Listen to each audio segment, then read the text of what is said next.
인간은 사는 것이 전부다. 죽으면 사라진다. 명성이나 예술은 길다. 어리석다. 나는 유령은 질색이다. 죽어서도 산다는 그따위 유령은 질색이다. 사는 것만이 소중하다는 것. 단지 이 정도의 일도 알지 못한다. 실제로는 안다거나 모른다거나 하는 문제가 아니다. 사느냐 죽느냐 둘밖에는 없는 것이다. 게다가 죽는 쪽은 그저 없어질 뿐 아무것도 없을 뿐 아닌가. 살아 보이고 해내 보이고 끝끝내 싸워 보여야 하는 것이다. 언제든지 죽을 수 있다. 그따위 쓸데없는 짓은 하지 말라. 언제든 할 수 있는 짓 따위는 하는 것이 아니다. 죽을 때에는 그저 무로 돌아간다는 이 조심스러운 인간의 진정한 의무에 충실하지 않으면 안 된다. 나는 그것을 인간의 의무로 보는 것이다. 살아있는 것만이 인간이고 그 뒤는 오직 백골, 아니 무다. 그리고 오직 산다는 것만을 알므로써 정의, 진실이 태어난다. 생과 사를 논하는 종교나 철학 따위에는 정의도 진리도 없는 것이다. 그건 장난감이다. 하지만 살아있으면 피곤해져. 이렇게 말하고 있는 나도 때로는 무로 돌아가고자 생각한 일이 있습니다. 싸워 나간다. 말은 쉽지만 피곤해요. 그러나 작정은 해놓고 있다. 어떻게 해서든 살아있는 시간을 살아나간다. 그리고 싸울 것이다. 결코 지지 않겠다. 지지 않는다는 것은 싸운다는 것입니다.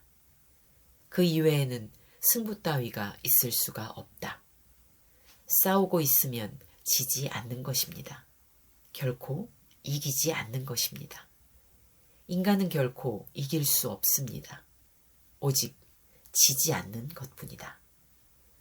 이기자는 따위의 생각을 하면 안 된다. 이길 턱이 없지 않은가? 누구에게, 어느 누구에게 이길 생각이란 말인가? 시간이라는 것을 무한이라고 보면 안 되는 것이다. 그런 허풍스러운 아이의 꿈 같은 이야기를 진지하게 생각해서는 안 된다. 시간이라는 것은 자신이 태어나서 죽을 때까지의 사이를 말합니다. 과장이 지나친 것이다. 한도. 학문이란 한도의 발견에 있는 겁니다. 과장이란 것은 아이의 몽상이지 학문이 아닙니다. 원자폭탄을 발명하는 것은 학문이 아닙니다. 어린이의 놀이입니다. 그것을 컨트롤하고 적당히 이용하고 전쟁 같은 것을 하지 않고 평화로운 질서를 생각하고 그런 한도를 발견하는 것이 학문이란 것입니다. 자살은 학문이 아니에요. 아이의 놀이입니다. 처음부터 한도를 알고 있는 게 필요한 것이다. 나는 이번 전쟁 덕분에 원자폭탄은 학문이 아니다. 어린이의 놀이는 학문이 아니다. 전쟁도 학문이 아니라는 것을 배웠다. 과장된 것을 과대평가하고 있었던 것이다. 학문은 한도의 발견이다. 나는 그것을 위해서 싸운다. 안녕하세요. 채훈입니다. 오늘의 문장은 사카구치 안고 선집에 실린 불량소년과 그리스도에서 가져왔습니다.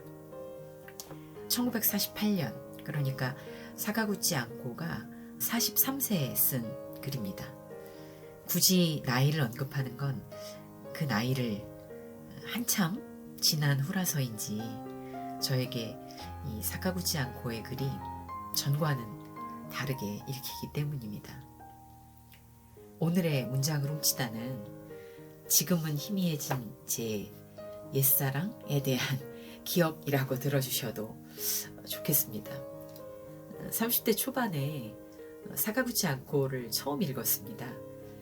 그때는 이 번역된 글들이 별로 없었는데 백치, 일본 문화사관, 타락론 같은 글을 읽고 뒤통수를 한 대 맞은 듯 했는데요. 그게 그렇게 통쾌할 수가 없었습니다.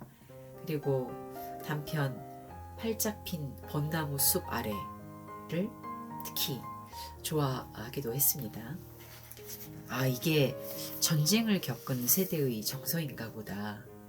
공감할 듯 말 듯 하기도 했었고, 독설인지 풍자인지 조롱인지 상대가 누구든 그 눈치 보지 않고 내지르는 이 문장에 아주 심한 질투를 하기도 했습니다.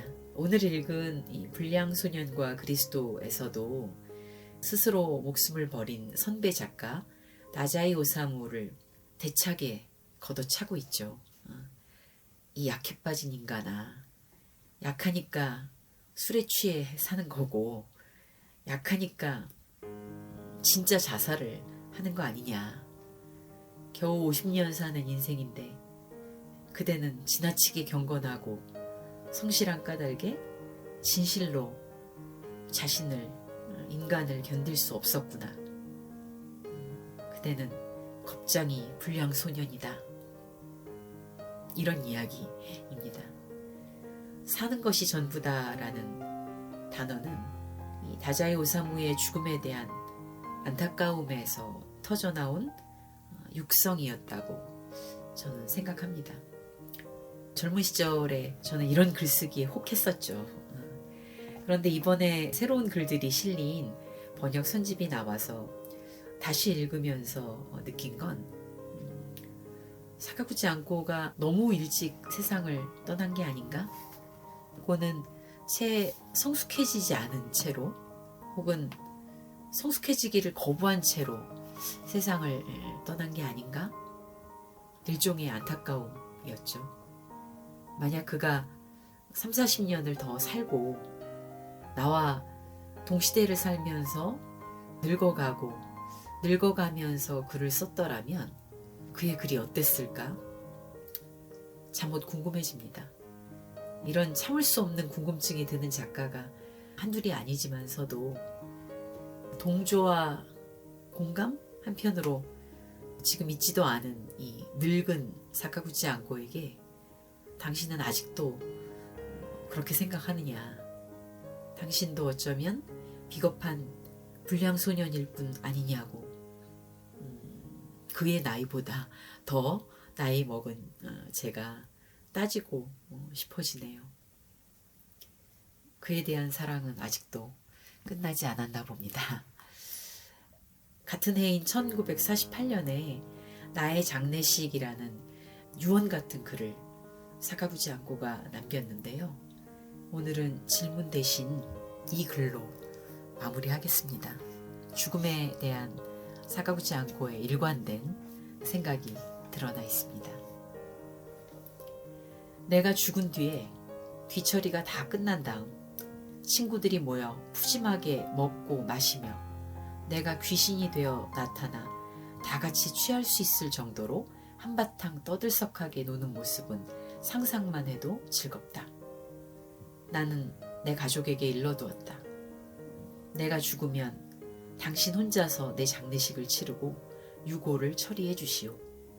그리고 친구들에게 죽음을 알리고 하룻밤 떠들썩하게 한바탕 놀게 해주시오. 그 후에는 누군가와 사랑하며 즐겁게 살아주시오. 유산은 전부 다 드리겠소. 무덤 따위는 필요 없다오. 승려의 독경이니 분향이니 그런 지루하기 짝이 없는 것들은 말할 필요도 없다. 나는 살아있는 지금도 지루한 건 도저히 참을 수가 없는데 죽어서 유령이 된다 해도 지루한 걸 참지 못하는 건 마찬가지일 테니 만약 내가 죽은 후에 그런 일을 당한다면 나는 독경하는 승려는 머리를 탁 때리고 분향하는 친구는 코를 비틀어 버릴 것이다.